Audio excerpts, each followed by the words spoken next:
സാറാണോ ബിന്ദുവിന് വിവരമായിരുന്നു sir?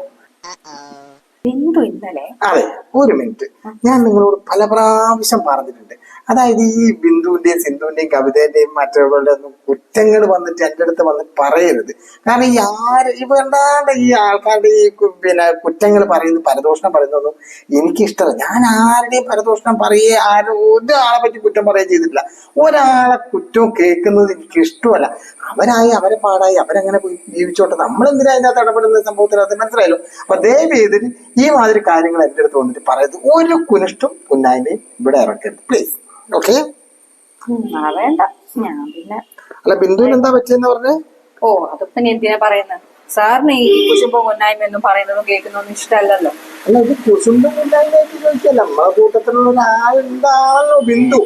അപ്പൊ അവക്ക് എന്തെങ്കിലുമൊക്കെ പറ്റിയിട്ടുണ്ടെങ്കിൽ, അത് എന്തെങ്കിലുമൊക്കെ തെറ്റ് പറ്റിപ്പോയിട്ടുണ്ടെങ്കിൽ പറഞ്ഞ് തിരുത്തേണ്ടത് നമുക്കാണല്ലോ.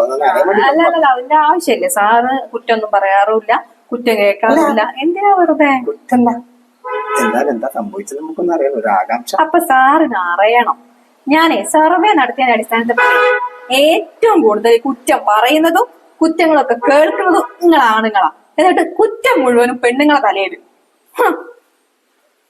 അല്ല, അത് അങ്ങനെ ചെയ്താലല്ലേ നമുക്ക് അതൊക്കെ ഒന്ന് പറഞ്ഞ് തിരുത്താൻ പറ്റുള്ളൂ.